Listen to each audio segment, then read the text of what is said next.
حکمت وقوع معاصی کا بیان کرنا مقصود ہے. کوئی یہ نہ سمجھ جائے کہ گناہ سے اللہ اور رسول خوش ہوتے ہیں، حاشا وکلا.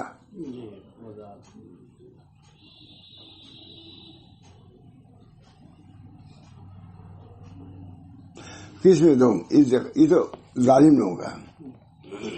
دوسرا ذخیرہ جمع کرنا مقتصدین یعنی بیچ کی چال چلنے والے کا ہے، اور وہ لوگ ہیں کہ دولت بڑھانے اور شیخی بگاڑنے اور بڑائی جتنانے کے لیے ذخیرہ نہیں کرتے. وہ ایسا کرتے ہیں، بلکہ محتاجی میں اپنے اضطراب کا حال معلوم کیا، اور سمجھے کہ اگر ذخیرہ نہیں کرتے تو ان کا ایمان ڈھل جائے گا.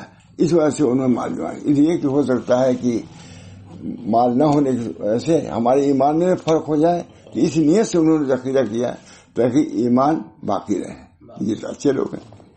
بس انہوں نے اس لیے ذخیرہ کر لیا کہ متوکلین کے حال کی ان میں ہمت نہیں ہے، اور جانتے ہیں کہ ہم مقامی یقین سے عاجز ہیں. اس میں بھی تواضع انکسار.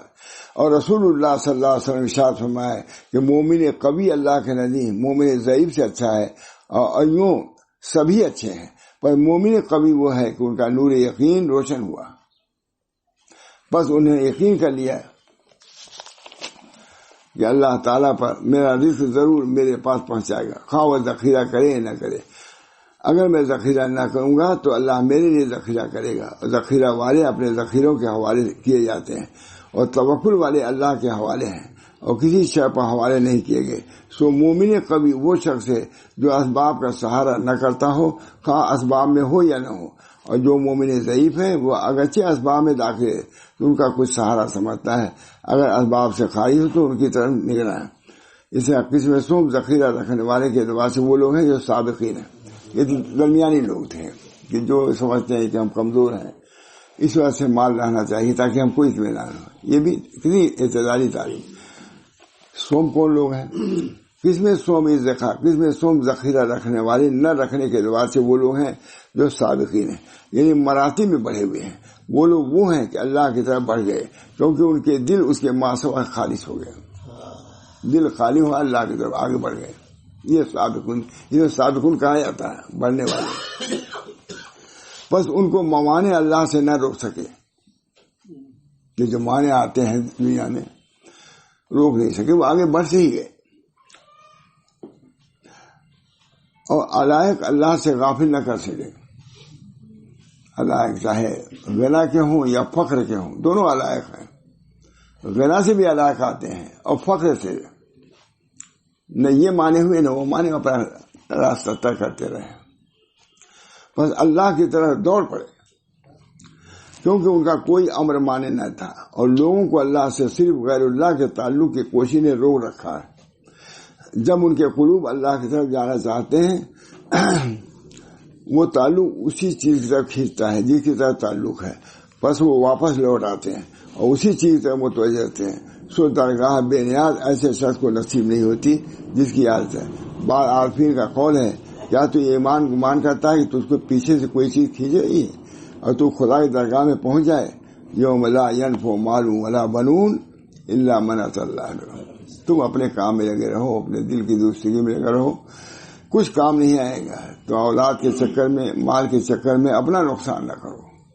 اللہ تعالیٰ یوم لا ینفع مال ولا بنون الا من اتى اللہ، یعنی نہ نفع دے گا مال و اولاد اس دن مگر جو لایا اللہ کے پاس قلب سلیم. قلب سلیم وہ ہے جس کو سوائے حق تعالیٰ کے کسی سے تعلق نہ ہو. اور فرمایا اللہ تعالیٰ نے تمہارے پاس اکیلے آئے جیسا ہم نے تم کو اول بار پیدا کیا. اس سے معلوم ہوتا ہے کہ خدا کے پاس آنا، وہاں تک رسائی ہونا بدون اس کے ممکن نہیں. تو کل ماسوا سے جدا ہو جاؤ، اللہ کے ہو جاؤ، قلب سلیم ہو جائے گا. علم یزید کے یتیمن فآوا، یتیم ہوئے تب ٹھکانہ دیا. یہ اصلاح کر رہے ہیں.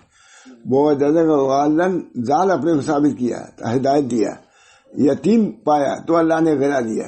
تو اپنے کو اس غنا سے نکالو تو اللہ تم کو غنا دے گا. سمجھے؟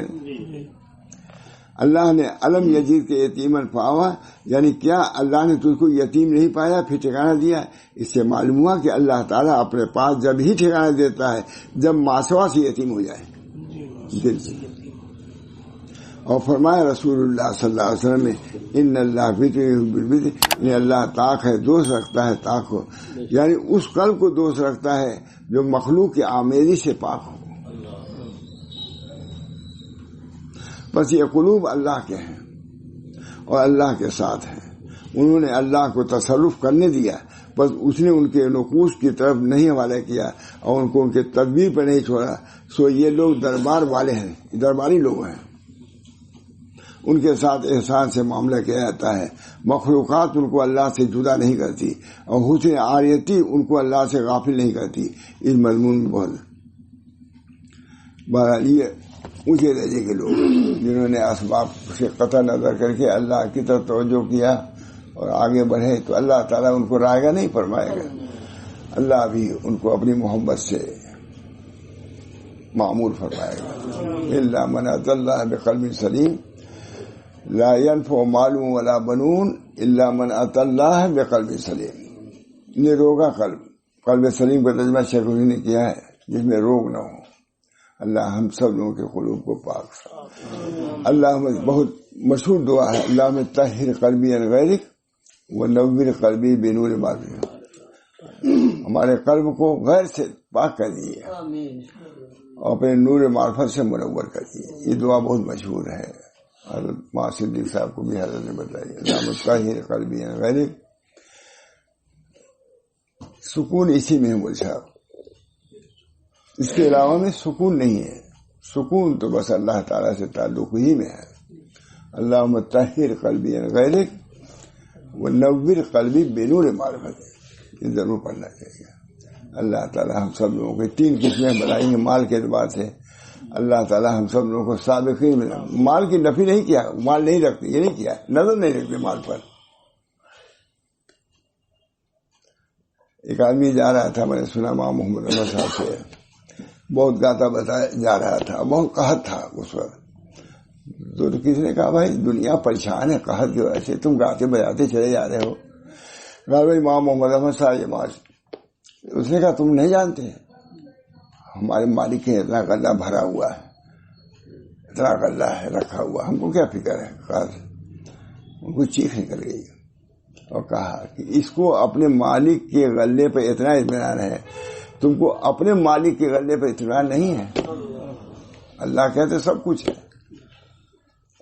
اس وجہ سے اللہ کو بھروسہ بہت. ہمارے حضرت فرماتے تھے کہ 2 چیزیں اختیار کرو پا جاؤ کامیاب، توکل اور تواضع. توکل سے اللہ سے تعلق درست ہو جائے گا اور تواضع سے مخلوق سے.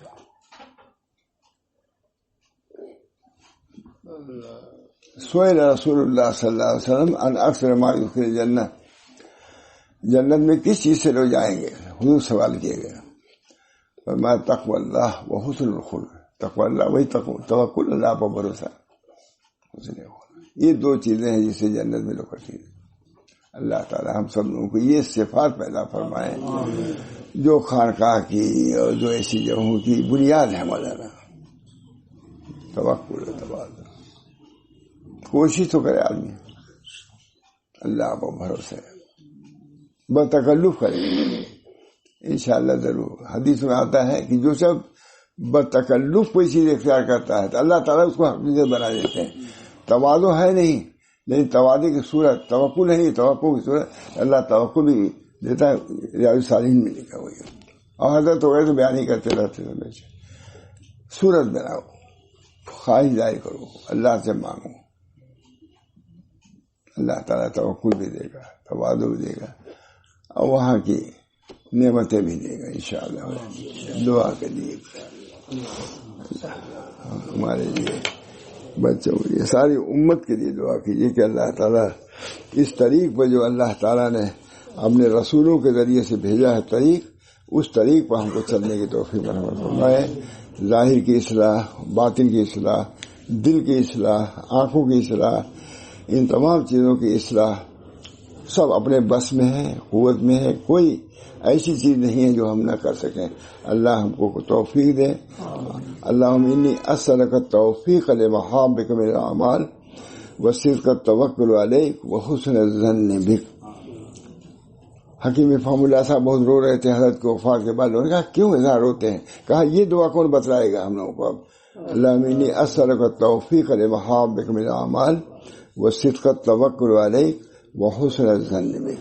اس دعا کو سوچتے تھے اور روتے تھے. اللہ ہم سب لوگوں کو اس دعا کو کرنے کی توفیق فرمائے اور قبول بھی فرما لے. ربنا تقبل منا انک انت السمیع العلیم برحمتک یا ارحم الراحمین بحرمت سید نبی کریم صلی اللہ علیہ وسلم.